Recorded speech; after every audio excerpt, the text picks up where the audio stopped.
DICE pulled off the unthinkable. They changed Battlefield without changing Battlefield. Anyone who has heard of this franchise associates it with big, booming action and lots of players trying to outboom each other with guns, jets, boats, choppers, and tanks. All that explosive action sits on a bigger stage in Battlefield 2042. This is a review in progress, but I have a sentiment that I don't think will change before its launch. Here's my sentiment. Playing Battlefield 2042 doesn't feel any more impressive than your favorite previous Battlefield. Several additions were made to give the impression of exciting combat, but they don't produce the intended effect, mostly because DICE didn't take them far enough. But it is still worth playing, if for no other reason than being more fantastic Battlefield action in the biggest Battlefield ever. Increasing the player count gave DICE a great reason to increase the size of the maps, but there's an unfortunate duality with that decision. On one side, maps dig deeper, they reach higher, stretch longer, and extend wider than any map before. You'll find all kinds of different ways to navigate the maps thanks to that increased space. It's awesome. The downside is that there is considerably and noticeably less destruction. You can knock down all the foliage you want, even blast several craters in the ground, but you're hard pressed to punch holes in walls and discover bodies scurrying away like roaches exposed to light. This trade-off is likely meant to keep balance and protect all the newfound height, but it removes some of the wow factor and frenzy that comes with the typical destruction we experience. There are 7 maps and all of them are available in the 3 modes that come with Battlefield 2042. All-Out Warfare, Hazard Zone, and Portal. Might as well move from left to right and talk about All-Out Warfare first. This mode contains the revered Conquest and another mode called Breakthrough, which is a simplified version of Rush. I love Conquest, always have, but Breakthrough feels like the all-around better mode.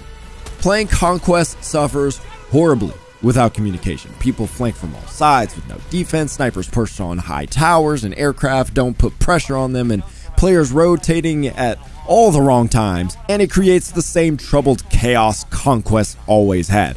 But it's still exhilarating despite the frenetic firefighting.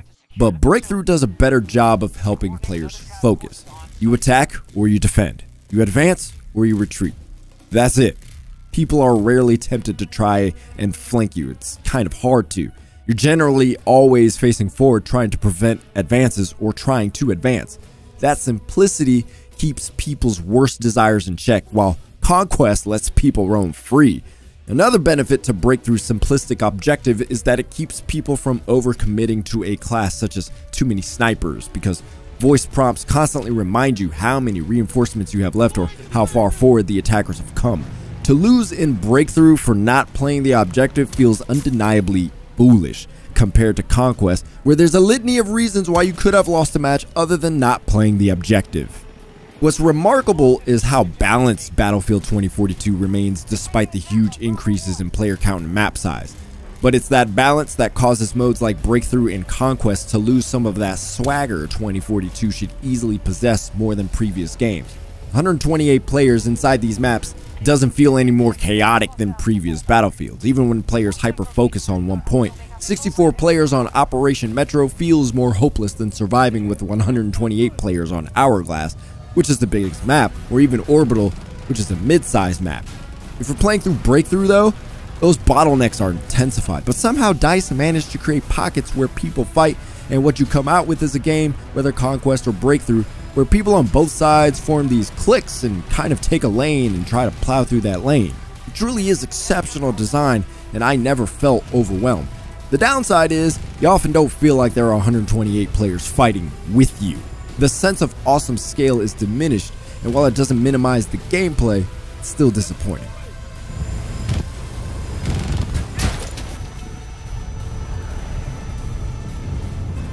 Tornadoes are also an addition that's meant to create an awesome sense of scale and wonder, but they rarely appear, and when they do, they don't force you to change the way you play.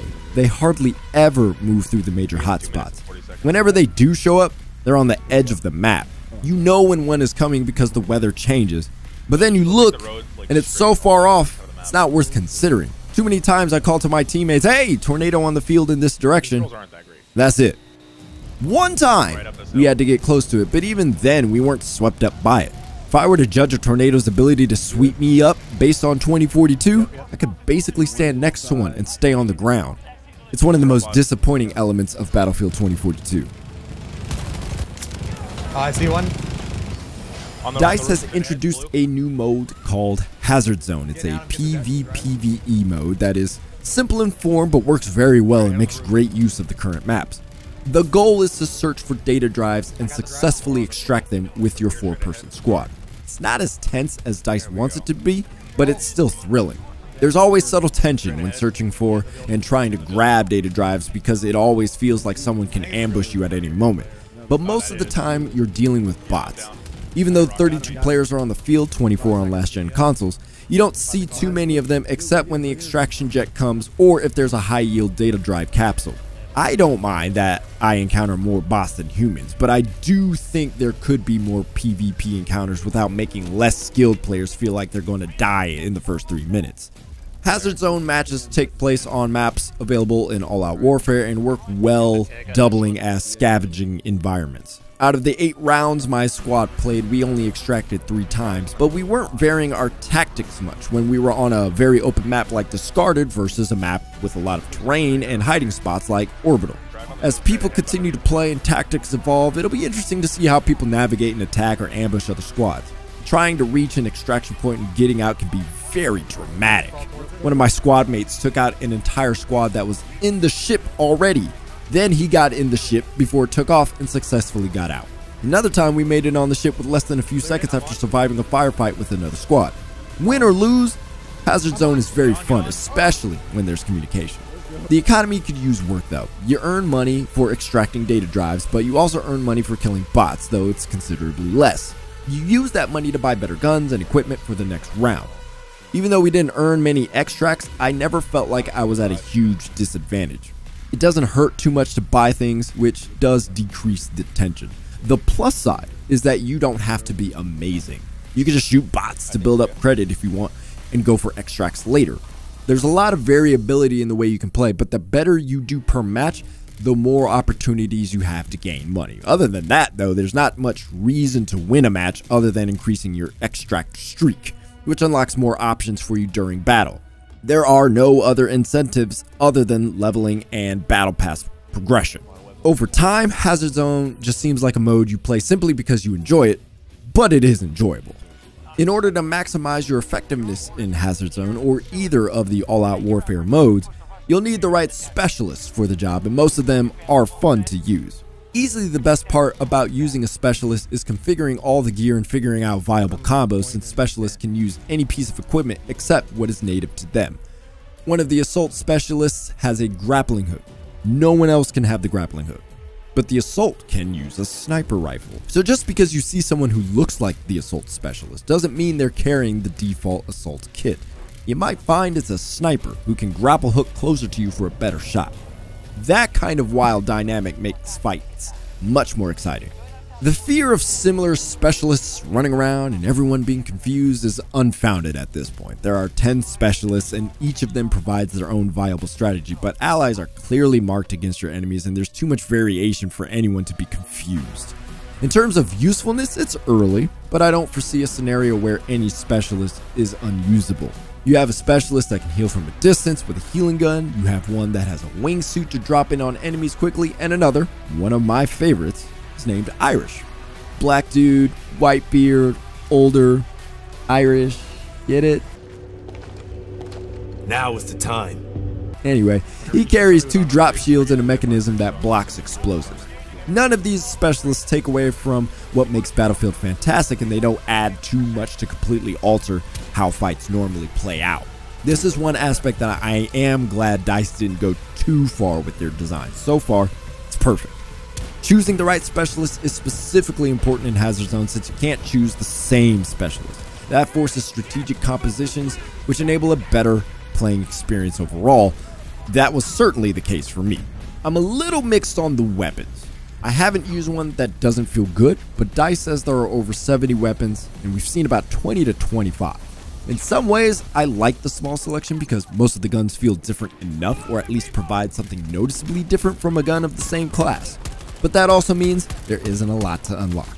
Among those 70 weapons DICE says that we have available to unlock, it's unclear if that includes portal guns, but we'll get to that soon. Each weapon comes with the ability to equip different attachments, duh. But the best part, you can swap attachments while in a match with the plus menu. I love that feature. It's one of those elements where, again, it doesn't alter the flow of battle too much, but it keeps things exciting. I don't like the UI to equip all the gear though. Figuring out how to swap weapons in your quick change menu or even do it outside of battle feels like I'm playing concentration. Even after getting used to it, there are too many buttons to click. Doesn't feel natural. Now, let's talk about Portal. At this point, before the community as a whole has been able to get their eager hands on all that Portal offers, I haven't seen the power ripple effect says Portal has. Portal is essentially Battlefield 2042's custom games mode. You have the option of using Rush, Conquest, Team Deathmatch, and Free-for-all to create your own custom games with your own modifiers. I'm good with that. But where Portal is supposed to shine is its logic editor, and there has been no demonstration to us that the logic editor can do the advanced editing it looks like it should do. On a basic level, you can change map rotations, damage modifiers, respawn modifiers, vehicle modifiers, and a whole lot of other things you'd expect to be able to modify. But the most advanced example Ripple Effect demonstrated to us was a rockets only mode where you had only one rocket and can only reload it by jumping 5 times. It was fun and it was goofy, and I like that it showed how specific you could get with the editing, but it wasn't a demonstration of how wild things can get. It wasn't the best of Portal. The most exciting part about Portal is including classic Battlefield maps, guns, classes, and vehicles. They include Battlefield 1942, Bad Company 2, and Battlefield 3. Of course, everything you've unlocked from Battlefield 2042 will be available in Portal, but none of those classics are available as maps in All Out Warfare, even though the classic maps have been changed to fit 128 players on PC and current-gen consoles. Leaving out the classic maps isn't a decision that makes much sense. You can make your own version of classic Conquest or Rush games, but you're limited to Portal, which ultimately limits the number of players available to play on the maps considering they're not a part of the main game. Those limitations continue. 2 maps from each era are included, Battle of the Bulge and Arica Harbor for Battlefield 1942, Valparaiso and El Alamein for Bad Company 2, and Noshaar Canals and Caspian Border for Battlefield 3. While that's a small number for each era, taking the most loved maps is the best choice. But you can't edit the maps. You can't even edit Team Deathmatch or Free-for-all maps where the logic editor can be used. We played examples of classic Conquest and Rush on the larger versions of the maps, and it feels very good. Now, I can't attest to how authentic Battlefield 1942 and Bad Company 2 felt, as I didn't get to play those, but I can say for Battlefield 3, it feels very good and authentic, almost as if that's how it's always been. And though I haven't played Battlefield 1942 or Bad Company 2, you can feel the excellent design foundation even though the maps are bigger. However, remember how I mentioned that there's less destruction in Battlefield 2042? Play these classic maps and you'll understand exactly what I'm talking about. There's a clear difference in destruction available between Battlefield 2042 and the classic maps. And as fun as it is to play on the 2042 maps, it felt really good going back to these maps and experiencing them in a modern sense without any 2042 compromises. Now back to the logic editor. The editor feels expansive. It feels like you could do a lot, and it is quite intimidating, which in some ways makes it feel like you could do a lot with it. But that intimidation certainly doesn't encourage me to mess around with it. However, the editor comes with tooltips that tell you what it does and images to go with them so that you can picture what it does and potentially make the right decision for your game mode. And as an image-based learner, I really like that idea. I'm not going to outright say Portal isn't good. I will say, based on what DICE and Ripple Effect demonstrated, it's not as exciting as they made it out to be. Even some of the examples they gave us, like 1 tank versus 20 duck-sized EOD robots, sound far more exciting and interesting than what they showed us. It seems like it has potential, but we didn't get an adequate glimpse of that potential. Battlefield 2042 is still a week away from its launch, and while people are playing in early access, I'm going to get a better feel of how this game functions overall. I like Battlefield 2042. It's great that it feels like a Battlefield game because there have been some really big changes. 128 players, increased map sizes, specialists, an entirely new mode in Hazard Zone, and the first custom games mode with Portal. It's ambitious, but so far, it's not rising to that ambition. Let's see what happens in the next few days. Tap whatever thumb you find appropriate, and don't forget to subscribe. We have more Battlefield 2042 videos coming, and you don't want to miss them.